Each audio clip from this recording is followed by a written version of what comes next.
გამარჯობა საქართველო, გიზა უჯარმელი ამერიკის შეერთებული შტატებიდან. რამოდენიმე სიტყვით მინდა ჩვენი არჩევნების მეორე ტურს შევეხო.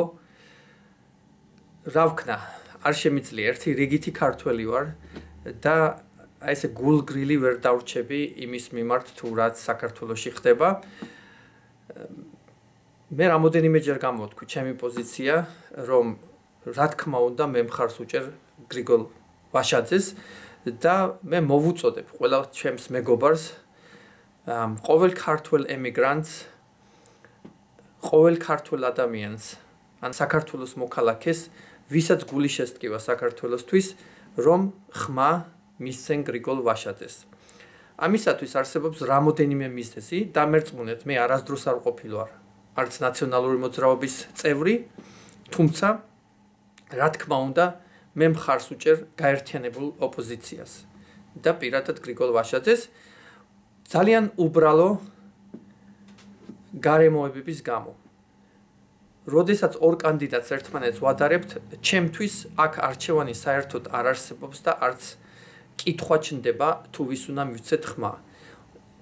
ძალიან უბრალო მიზეზის გამო, რომ ქალბატონი სალომე ზურაბიშვილი ვერ იქნება ჩემი კანდიდატი და არც უნდა იყოს იმ ადამიანის კანდიდატი, რომელსაც თავისი სამშობლოსათვის გული შესტკივა. მიზეზი ნომერი პირველი. ადამიანი, რომელიც ღიად ადანაშაულებს თავის ქვეყანას ომის დაწყებაში, ქვეყანა, რომელმაც საკუთარ ტერიტორიაზე დაიცვა საკუთარი ხალხი, აი ამ ქვეყანას ქალბატონი სალომე ზურაბიშვილი ადანაშაულებს ომის დაწყებაში რუსეთთან. მე მგონი, მოდი ლოგიკურად შევხედოთ საკითხს. ვინ შემოვიდა საქართველოში, ჩვენ თუ რუსები? მე მგონი ჩვენს ტერიტორიაზე ვიმყოფებოდ მთელი ამ ხნის განმავლობაში და ვიგერიებდით მტრის შემოტევას და აქ საკითხის დაყენება საერთოდ შეუძლებელია ისე რომ თითქოს ჩვენ რაღაცა დავიწყეთ. ჩვენ აბსოლუტურად არაფერი არ დაგვიწყია, ეს ომი მიმდინარეობს უკვე თითქმის 30 წელია. მე თუ მკითხავთ, ეს ომი თითქმის 300 წელია მიმდინარეობს. გეორგიევსკის ტრაქტატის გაფორმების შემდეგ რუსეთი, როგორც ჩვეულებრივიერიჭამია ქვეყანა, აგრძელებს საქართველოს ჩაყლაპვას, ნაწილ-ნაწილ გვათლის ძირძველ ქართულ მიწებს და საქართველოს შიგნით რუსეთის პოლიტიკა ემსახურება ეთნიკური შუღლის გაღვივებას. ეს ერთი. სალომე ზურაბიშვილი ვერ იქნება ჩემი კანდიდატი, იმიტომ რომ ამ ადამიანისთვის არავითარი სულიერი კავშირი არ არსებობს აფხაზეთსა და სამაჩაბლოს შორის, ამიტომ ამ ადამიანს აი ესე ადვილად შეუძლია თქვას, რომ თურმე ეს ტერიტორიები განგრენა ყოფილა და აუცილებელია რომ დავივიწყოთ ეს ტერიტორიები როგორც ჩვენი სხეულის რაღაც უსარგებლო ნაწილი. აი ესეთ ადამიანს მე ვერასდროს ვერ მივცემ ხმას. მესამე, მე უბრალოდ ვერ მივცემ ჩემს ხმას და ვერ გამოუცხადებ მხარდაჭერას ადამიანს, რომელიც ბიძინა ივანიშვილის ქვეშედრომია. ხლა ამას ძალიან სუბუქად ვამბობ ქვეშედრომი, მაგრამ ჩემო კარგება, მოდი სიმართლეს თვალებში შევხედოთ. საქართველოს ძალიან დიდი მოსახლეობის ნაწილი არის უბრალოდ, აი ძალიან ჩვეულებრივი ქართულით რომ ვთქვათ, გაყიდული. ამ ადამიანმა, ბიძინა ივანიშვილმა შეძლო ქართველების ყველაზე სუსტი წერტილის პოვნა და ქართველების გამოჭერა ფულით. და ეს ფაქტია, რომ ჩვენ ქართველებს სიმტკიცე მაშინ გვღალატობს, როდესაც გადარჩენის ზღვარზე ვართ. საბედნიეროდ ყველა ქართველს არა. საბედნიეროდ ბევრი ღირსეული მამულიშვილი არსებობს და ბევრი ღირსეული მამულიშვილი იზრდება და დაიბადება კიდევ ამ ქვეყანაში, რომლებიც არ გაიყიდებიან ბიძინა ივანიშვილის ფულზე. მაგრამ დღესდღეობით საზოგადოების დიდი ნაწილი არის ზუსტად გაყიდული. და ახლა თქვენ წარმოიდგინეთ, როდესაც თქვენ ხართ ამ პოზიციაზე, შეერთებული ხართ ბიძინა ივანიშვილის მილზე, საიდანაც ფული მოდის თქვენ გარე სამყაროს ვერ ხედავთ, ჩემო კარგებო. თქვენ ვერ ხედავთ რა დღეშია საქართველო.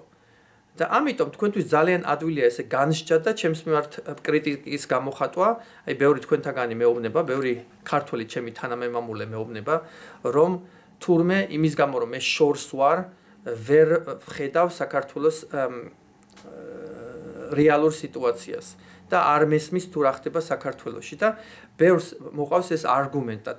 ჩემო კარგებო, შეიძლება ბევრად უფრო უკეთესად ხედავდე საქართველოში სიტუაციას, ვიდრე ბევრი თქვენთაგანი, რომლებიც გარემოცვილები ხართ, I am ისტერიით, I am pressing-ით და I am ტერორით, რომელსაც დღევანდელი ხელისუფლება გახვევთ თავზე. შეხედეთ ბანერებს და სარეკლამო რგოლებს, სადაც ოპოზიცია ფაშისტებად არის და ბოროტების ძალად არის წარმოსახვილი. ეს სხვა არაფერი არაა, ეს არის ჩვეულებრივი შიში, რომელიც გაუჩნდა ამ მთავრობას. 6 წელი საქართველო გაანადგურეს. წოვეს საქართველოს სისხლი, 6 წელი შემჯდარები არიან საქართველოს სახსრებზე, მოიწყვეს მშვენიერი ცხოვრება და დღეს პირველად გაუჩნდათ შიში იმის, რომ ხალხმა თვალი აახილა. და ამიტომაც ახლა გადავიდნენ უპრეცედენტო სარეკლამო კამპანიაზე, სადაც უბრალოდ ბოროტებას ცდილობენ, რომ გააღვიონ ხალხში. დარწმუნებული ვარ, ამ არჩევნებს მთავრობა გააყალბებს, მერე იქნება აუცილებლად გარკვეული უთანხმოებები საზოგადოებაში, ამას შეიძლება მოყვეს გარკვეული დაპირისპირება და მერე ამ ყველაფერს ეს მთავრობა დააბრალებს ისევ ოპოზიციას. ეს სცენარი არის უკვე დიდი ხნის წინათ შემუშავებული. ეს მთავრობა ასე უბრალოდ ხელისუფლებას არ გაუშვებს ხელიდან. ქართულმა ხალხმა კი გაიღვიძა. იმედია ქართველი ხალხი ყველაფერს ხედავს. რაც შეეხება ახლა ანაბრების გაბათილებას და ვალების პატიებას. მოდი დავიწყოთ იქიდან. პირველ რიგში ეს პირადი უპასუხისმგებლობაა, როდესაც ადამიანი იღებდა ვალს და არ შეეძლო ამ ვალის გასტუმრება. რა თქმა უნდა, აქ დიდი ბრალი ბანკებსაც ეკუთვნით, იმიტომ რომ ბანკები რეალურად მევახშეები არიან, რომლებმაც გამოიყენეს ეს სიტუაცია, როდესაც ქართულ ხალხს ძალიან გაუჭირდა და კაბალურ პირობებში გასცეს ვალები და ეს ხალხი ფაქტიურად უფსკრულის პირას მიიყვანეს. როდესაც ოპოზიციამ გააჟღერა ეს შემოთავაზება, რომ აუცილებელი იყო ამ ვალების გაბათილება, რა თქმა უნდა, ქართულმა ოცნებამ ეს ყველაფერი აიტაცა და პირდაპირ არჩევნების წინ გამოაცხადა, რომ თითქოს ამ ყველაფერზე დიდი ხანია მუშაობდა და ეხლა მოვიდა დრო იმისთვის, რომ გაეჟღერებინათ ეს. სად იყვნენ 6 წელი? სად იყვნენ აი ეს 6 წელი და რატომ არ გააჟღერეს ეს იდეა 6 წლის განმავლობაში? და მოდით ახლა ყველაზე მთავარს მივაქციოთ ყურადღება. ვისი დამსახურებაა ის, რომ ქართულმა ოცნებამ აი ეს იდეა გააჟღერა. ისევ ოპოზიციის დამსახურება, იცით რამ?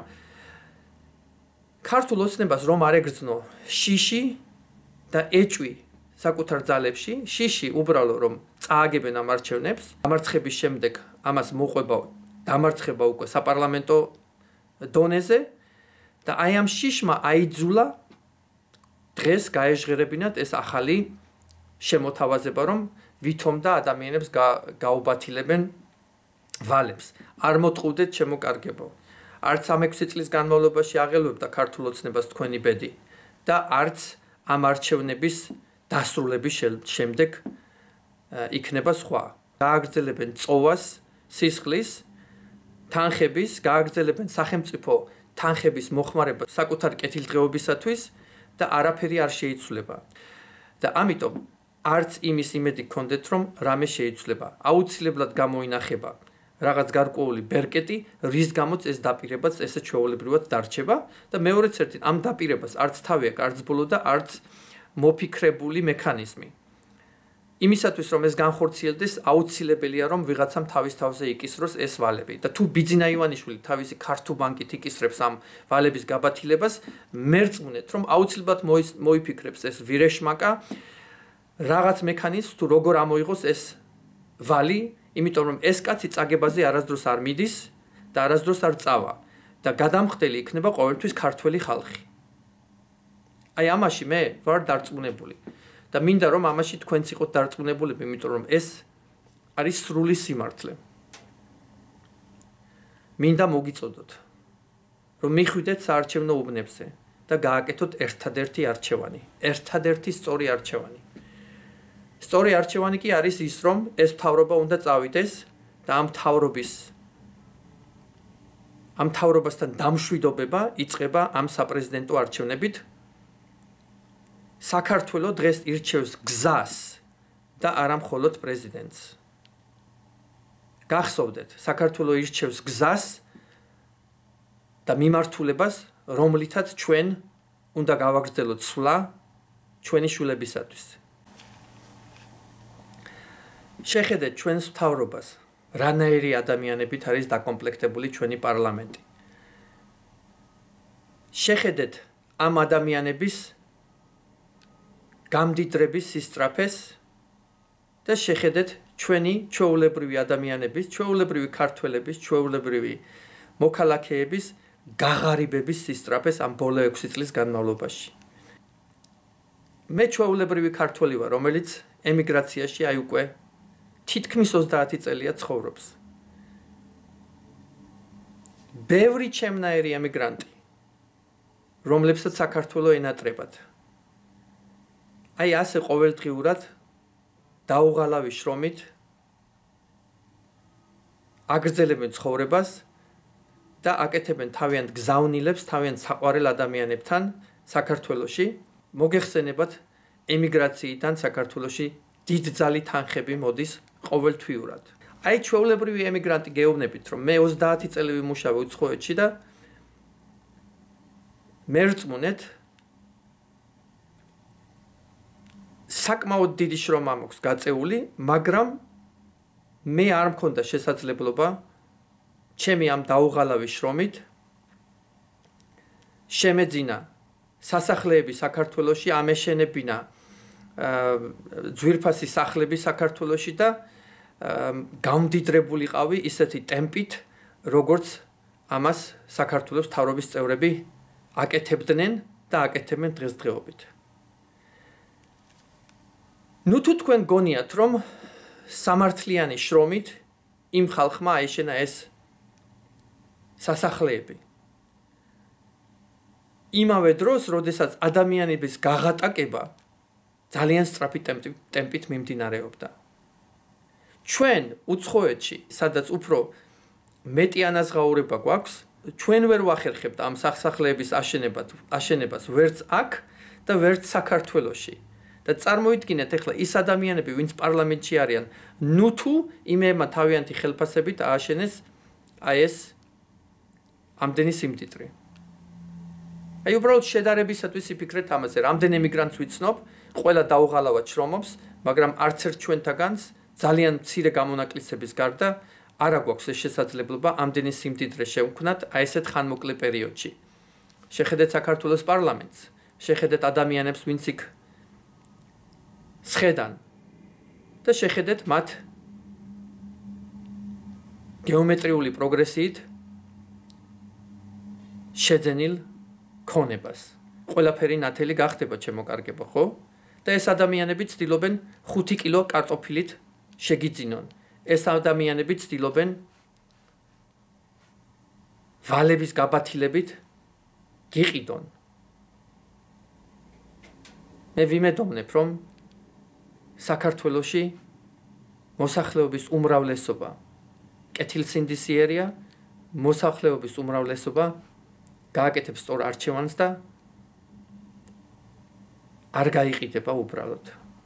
როდესაც საარჩევნო ურნასთან მიხვალთ, იფიქრეთ საქართველოს მომავალზე. იფიქრეთ იმაზე, როგორი საქართველო გინდათ ხვალ თქვენი შვილებისთვის. ემიგრაციას მოუწოდებ ყველაფერი იყონოს იმისათვის, რომ არჩევნებში მიიღოს მონაწილეობა. მიუხედავად იმისა, რომ არჩევნები 4 შაბათს არის დანიშნული, გთხოვთ ყველაფერი გვერდზე გადადეთ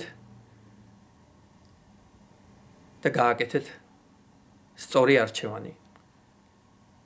ჩემს საყვარელ საქართველოს მოსახლეობას მოვუწოდებ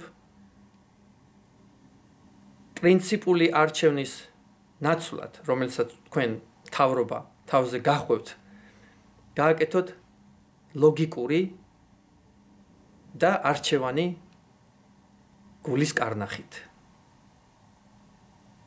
მოусმინეთ თქვენ გულს და გააკეთეთ არჩევანი ისე, რასაც გული კარნახობთ, ისე, რასაც თქვენი მამულიშვილობა კარნახობთ, ისე, რასაც საქართველოს სიყვარული კარნახობთ. საქართველო აუცილებლად გაბწყინდება. 29 ოქტომბერს გათენდება დილა, როდესაც ჩვენ ნამდვილად სხვა საქართველოში გავიღვიძებთ. დიდება საქართველოს.